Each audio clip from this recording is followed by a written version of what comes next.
Hyderabad Nampally exhibition ground లో చేప మందు పంపిణీకి సర్వం సిద్ధమైంది. రేపు రాత్రి 9 గంటల నుంచి మంగళవారం రాత్రి 9 గంటల వరకు పంపిణీ చేస్తామని చెప్పారు బత్తిని వంశానికి చెందిన అనిరుద్ గౌడ.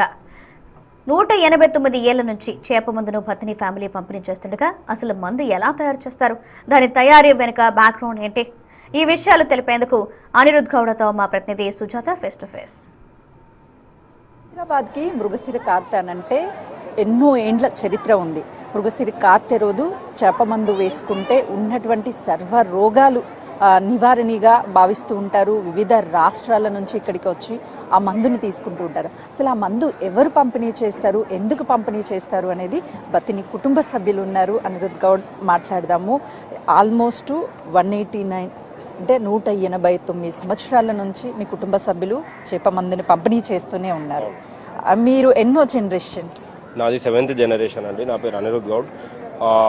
లాస్ట్ 189 ఇయర్స్ నుంచి మా ముత్తాత వాళ్ళ తాతయ్య బత్తిని వీరన్న గౌడ్ గారు దీన్ని ప్రారంభించడం జరిగింది. వారికి ఒక ముని ద్వారా ఇది ఎలా తయారు చేయాలి, ఏం చేయాలి సీక్రెట్ అని ఒక ముని హిమాలయాల నుంచి వచ్చి హైదరాబాద్ వచ్చినప్పుడు, అప్పటికి హైదరాబాద్ మాది పాతబస్తీ ఓల్డ్ సిటీ, అప్పటికి నగరము. ఇంకా ఏంటంటే నిజాము రాజ్యం. అప్పుడు నిజాం టైంలో కూడా richest state in the all over the world అప్పట్లోనే. సో ఆ టైంలోనే ఈ మెయిన్ హాట్స్పాట్ హైదరాబాద్ అనేది ఉండండి. ఇంకా మాది మూసి పరివాహక ప్రాంతం ఉంది.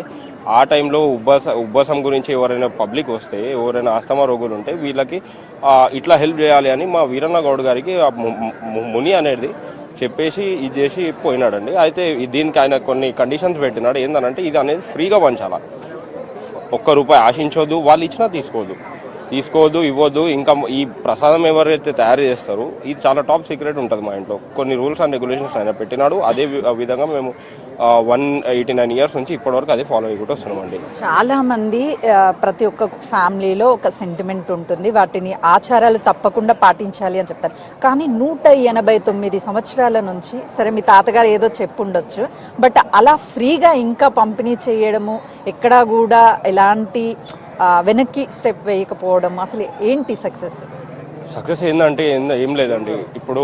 ఎప్పుడైతే ఆ మహాముని ఆయన తపస్సు చేసిన ఆ బలం మొత్తం మా ఇంట్లో ఒక బావి ఉంటుంది, దానికి దారపోసి ఆ మెడిసిన్ కూడా అదే వాటర్తో తయారు చేయాలని చెప్పిపోయినాడు ఆయన. చెప్పిండు. ఇంకా నా చెల్లెలు మా ఇంటి ఆడవిళ్ళలు వాళ్ళకి చెప్పాము మేము. ఎందుకంటే వాళ్ళు పెళ్లి చేసుకొని వేరే వాళ్ళ ఇంటికి వెళ్తారు, వాళ్ళ ఫ్యామిలీ వాళ్ళ హస్బెండ్ ఎట్లా ఉంటుందో తెలియదు.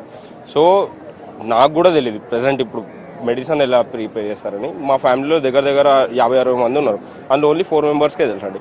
అంత టాప్ సీక్రెట్గా పెట్టుకొని ఇప్పుడు నా బిహేవియర్ ఎట్లా ఉంటుంది, ఫ్యూచర్లో ఇతను కరెక్ట్గా పబ్లిక్కి హెల్ప్ చేయగలుగుతాడా, ఎలాంటి డబ్బులు తీసుకోకుండా అన్నీ సర్వ్ చేయగలుగుతాడా అని మా ఫ్యామిలీలో పెద్దలు నన్ను ఒకవేళ వాళ్ళు చూసి వీడు చేయగలుగుతాడు అని ఎప్పుడైతే వాళ్ళు అనుకుంటారో అప్పుడే వాళ్ళు నాకు చెప్తారండి. సో ఇట్లా ఇంత టాప్ సీక్రెట్ అనేది ఉంటుంది. రేపు ఎలాంటి కార్యక్రమాలు ఇంట్లో చేస్తారు, ఎలాంటి పూజలు చేస్తారు, ఎంతో నిష్టగా ఇక్కడ వరకు తీసుకొస్తారు?